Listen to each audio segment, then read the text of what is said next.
भक्ती नाटक. थांबा थांबा, कुठे चाललात? मतदान करायला. अरे जाऊ दे ना, मस्त सुट्टी मिळाली, आपण मजा करूया, फिरूया. मतदान नाही केल्यास काय फरक पडेल? अगं तू असं काय म्हणतेस, थांब मी तुला सांगते.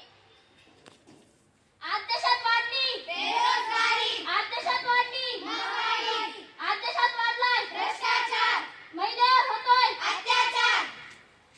पण हे का मतदान केल्यामुळे थांबणार? होय, समजदार, सुशिक्षित आणि शहाण्या माणसांनी दुर्लक्ष केल्यामुळे देशावर अराजकता पसरलेली आहे. यावर उपाय काय?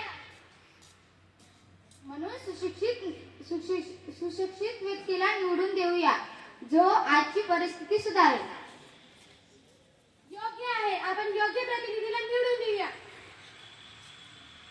पण कोणाला निवडून द्यायचं? सुशिक्षित व्यक्ती पैसे थोडी देणार.